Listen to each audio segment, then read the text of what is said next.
I have a small confession to make before we even get started today, Maya. I am absolutely exhausted this morning. Don't tell me you were pulling another all-nighter preparing script outlines. Welcome everyone to another episode of English Mindset Lab.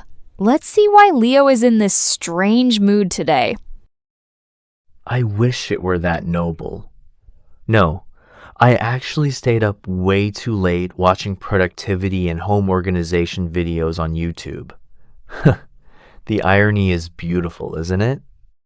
I spent 3 hours watching people categorize their closets while my own apartment remains a complete, absolute mess. That is the definition of passive action, Leo. Well, luckily for you, I am on the exact opposite wavelength this morning. I am holding a warm cup of organic green tea right now, and let me tell you, it completely hits the spot. It just instantly clears my mind and resets my system for the day ahead. You know, just listening to us talk right now, I realized something fascinating about the language we just used. Within the first 30 seconds of our morning chat, I think I used the word do about 4 or 5 times. I mentioned doing my morning stretches, doing my emails, and ultimately doing absolutely nothing productive last night. It's the ultimate linguistic engine, isn't it? Many intermediate learners think the word do only exists to form basic questions like, do you like coffee? Or negative statements like, I don't know. But in reality, do is the heavy lifter of the English language. It acts as a substitute verb for actions, tasks, household chores, and even school subjects. You don't make your homework, you do your homework. You don't study physics, you do physics. And let's not forget the emotional power of the emphatic do. When a student says, I like English, it's a standard statement.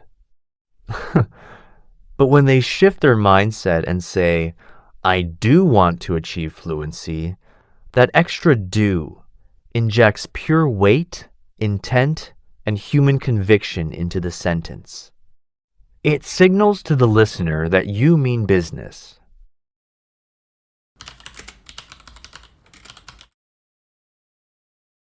That word conviction is exactly what we need as we transition into our second segment.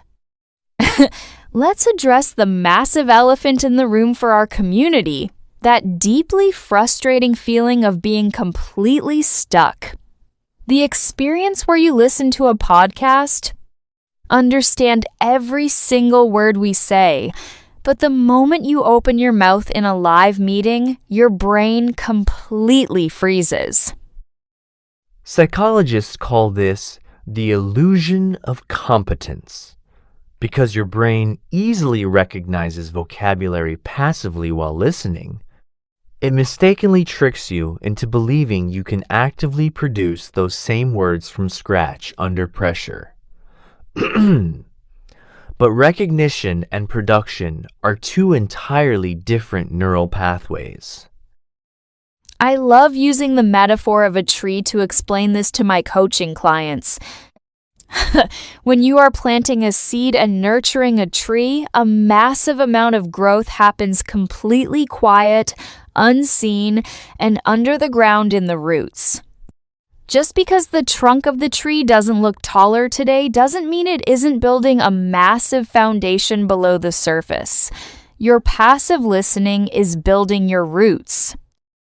To help those roots break through the surface, we need to stop memorizing long, isolated lists of vocabulary and start training our structural reflexes. We use a daily routine called listen, repeat, change one word. Listen and capture a native anchor sentence. Identify a simple, natural sentence spoken by a native speaker or podcast host. Example, I feel a little tired today. Repeat with intentional intonation. Speak the sentence out loud exactly as you heard it, mimicking the stress, rhythm, and emotional tone to build muscle memory. Modify a single component. Keep the grammatical frame identical, but swap out one variable to match a different reality. Transformation 1. I feel a little busy this morning. Transformation 2.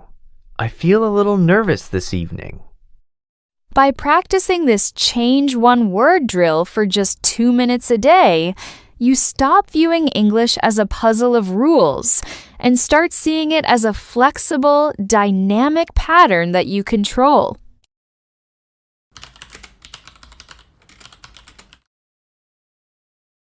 But technical fluency means absolutely nothing if it isn't backed by emotional intelligence.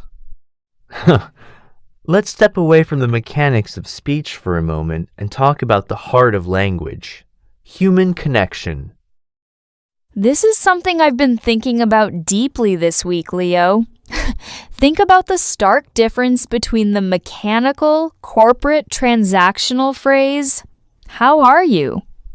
versus looking someone directly in the eyes and genuinely asking, "Are you okay?" It's a completely different frequency. In our hyper-fast corporate cultures, people have become incredibly adept at hiding immense personal pain, anxiety, and exhaustion behind big smiles and polished professional facades. We forget that a simple, unprompted text message to a colleague or a friend, something as small as, "Hey, I was just thinking about you today," can act as an incredible bright spot in an otherwise dark week. It has the immediate power to completely lift someone's spirits. We need to equip our vocabulary banks with words that honor these vulnerable, soft moments. Words like reassuring, the feeling of comfort that removes fear, or catching a brief glimpse of someone's true emotional state before they pull their professional mask back on, and most importantly, learning what to hold on to when everything else feels chaotic. You've experienced this firsthand, haven't you, Leo? I have. A few years ago, right before we launched this channel, I hit an absolute wall. I felt completely burned out. I was working 16-hour days.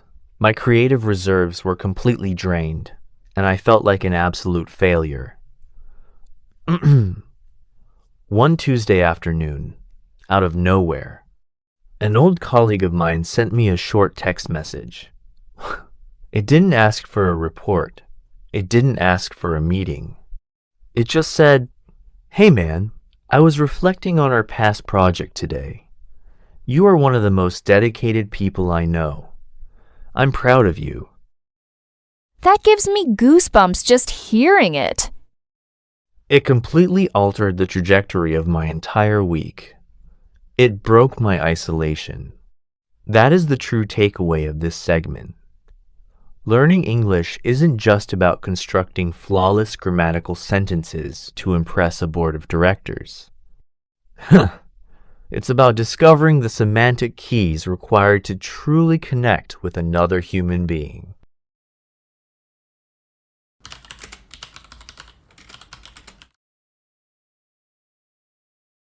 Connecting with empathy is what gives you the ultimate professional edge. Let's bring that emotional intelligence directly into them at the office environment. We've all seen this specific archetype in corporate settings, the quiet hero. Every company has one. The individual who does brilliant, world-class analytical work handles the heavy lifting behind the scenes, but remains completely invisible during corporate updates. Do you know why they stay invisible? Because the moment the cross-departmental Zoom call starts, their English suddenly puts on a tiny coat and leaves the room. Out of pure fear of making a minor grammatical mistake, they choose silence over visibility. We need to replace that fear with a proactive, assertive communication toolkit. If you don't understand a complex point during an English meeting, don't say, "I don't understand," which can make you sound passive. Instead, deploy the smoother, high-value alternative. Could you clarify that for me? And what about when we need to correct a colleague's mistake? We don't want to use a heavy hammer that destroys their confidence. We want to use what I call a tiny, polite screwdriver. Constructive feedback that carefully adjusts and builds up a colleague's work instead of tearing it down. Let's role-play a real-world scenario to show them exactly how to use perspective to disagree respectfully without causing friction. Maya, pitch an aggressive timeline change to me. Leo, we need to push the software launch date forward to this Friday. No exceptions. I completely understand the urgency from the client's side, Maya. However, from my perspective, this approach may need some adjustment to ensure we don't compromise our quality assurance testing.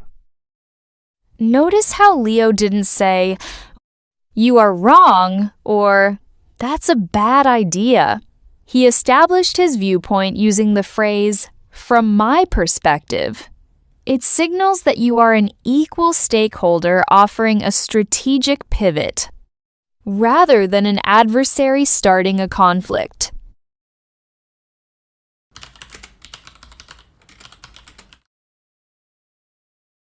Once you have the confidence to speak up in meetings, you must master the art of explaining your actual corporate value, what you actually do for a living, day in and day out. This is crucial for resumes, networking events, and performance reviews. The absolute foundation of this skill is mastering the subtle yet massive difference between two specific prepositions, being responsible for versus being in charge of. Let's clarify that distinction right now. When you say you are responsible for something, you are typically talking about your daily, recurring tasks, functions, or execution. For example, I am responsible for compiling the monthly data reports. But when you state that you are in charge of something, you are announcing that you possess leadership, ownership, and direct authority over a team, a budget, or an entire project ecosystem. For example, I am in charge of the regional marketing team. To help our listeners structure this perfectly, we've developed a foolproof formula for a compelling professional summary. Job title plus main tasks plus frequency plus teamwork.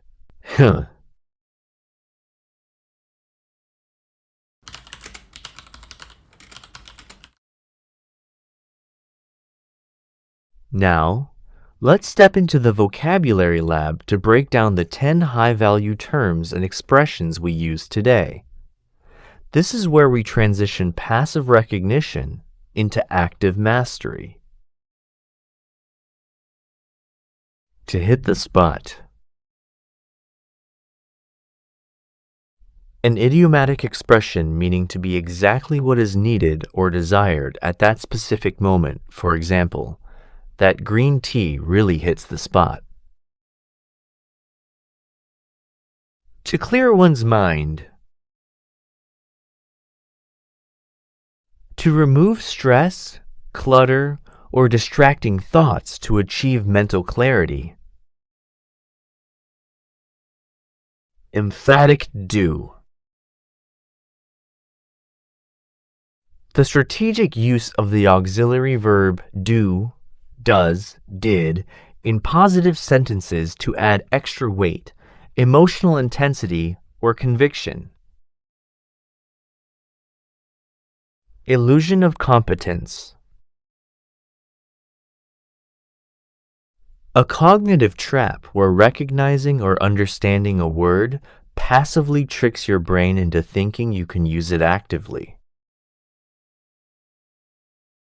Bright spot.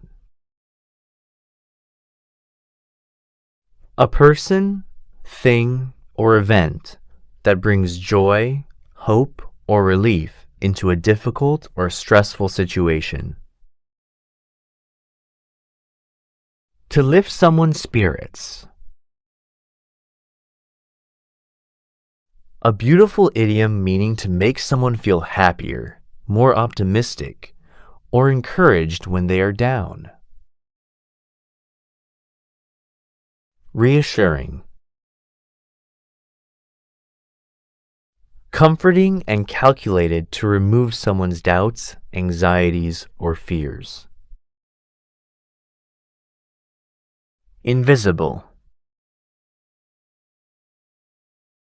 In a professional context, describing a highly competent worker who goes unnoticed because they don't speak up. Constructive feedback.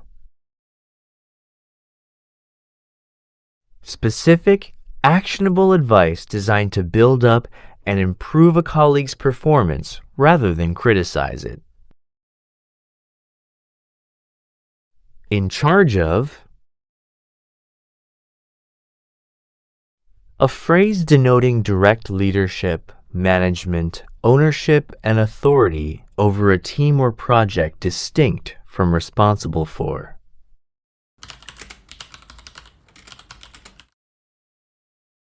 To lock these concepts into your muscle memory, it's time for our shadowing drill. I want you to listen to the rhythm, mimic our intonation, and repeat these two powerful phrases from today's episode out loud with absolute authority. Phrase number 1, deploying workplace assertiveness. From my perspective, this approach may need some adjustment.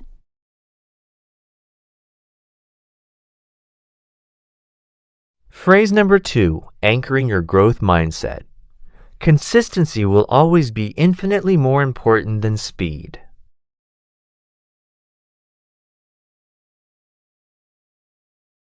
Outstanding execution. Your brain is officially rewired for the week ahead. It is never too late to restructure your life, reinvent your career, and fulfill your deepest potential. Don't give up. Carry on with conviction and keep practicing. Subscribe to our channel and send this video to your friends who struggle with their English. Until next time, keep your focus sharp, your boundaries secure, and your English fluent. Goodbye. Bye, everyone.